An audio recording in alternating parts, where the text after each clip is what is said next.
Banner ವಿಚಾರಕ್ಕೆ ಬಳ್ಳಾರಿಯಲ್ಲಿ ಘರ್ಷಣೆ, ಫೈರಿಂಗ್ ಪ್ರಕರಣ, ಗಲಭೆ ಫೈರಿಂಗ್ ಕೇಸ್ನ ತನಿಖೆಯನ್ನ ಪೊಲೀಸರು ಇದೀಗ ತೀವ್ರಗೊಳಿಸಿದ್ದಾರೆ.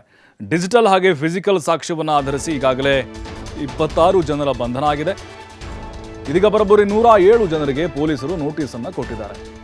ಶಾಸಕ ಜನಾರ್ದನ್ ರೆಡ್ಡಿ, ಸೋಮಶೇಖರ್ ರೆಡ್ಡಿ, ಶ್ರೀರಾಮುಲು, ಸುರೇಶ್ ಬಾಬು, ಅಲಿ ಖಾನ್ ಸೇರಿ 33 ಬಿಜೆಪಿ ಮುಖಂಡರಿಗೆ ನೋಟಿಸ್ ಹೋಗಿದೆ. ಜೊತೆಗೆ 30ಕ್ಕೂ ಹೆಚ್ಚು ಕಾಂಗ್ರೆಸ್ನ ಕಾರ್ಯಕರ್ತರಿಗೂ ಕೂಡ ನೋಟಿಸ್ ಬಂದಿದೆ. ವಿಚಾರಣೆಗೆ ಹಾಜರಾಗುವಂತೆ ಈಗ ಕೇಳಲಾಗಿದೆ. ಆದರೆ ಗಲಭೆಯಲ್ಲಿ ಭಾಗಿಯಾಗದ ಜನರಿಗೂ ನೋಟಿಸ್ ನೀಡಿದಂಥ ಆರೋಪ ಇದೆ. ಬಳ್ಳಾರಿ ನಗರದ ಮುಂಚೂಣಿ ಬಿಜೆಪಿ ಕಾರ್ಯಕರ್ತರಿಗೆ ನೋಟಿಸ್ ನೀಡ್ತಾ ಇದ್ದಾರೆ. 39 ವಾರ್ಡ್ಗಳ ಅನ್ವಯನ ಲಿಸ್ಟ್ ಮಾಡಿ ಟಾರ್ಗೆಟ್ ಮಾಡಿದ್ದಾರೆ. ಗಲಭೆಯಲ್ಲಿ ಇರದವರಿಗೂ ಕೂಡ ನೋಟಿಸ್ ಅಂತ ಜನಾರ್ದನ್ ರೆಡ್ಡಿ ಆರೋಪ ಮಾಡಿದ್ದಾರೆ. ಗಲಭೆಯಲ್ಲಿ ಭಾಗಿಯಾಗಿರುವ ಬಹುತೇಕರು ಬಂಧನದ ಭೀತಿಯಿಂದ ಪರಾರಿಯಾಗಿದ್ದಾರೆ. ವಿಡಿಯೋ ದೃಶ್ಯಾವಳಿ ಆಧರಿಸಿ ಬಂಧನಕ್ಕೆ ಬಲೆ ಬೀಸಿದ್ದಾರೆ ಪೊಲೀಸರು.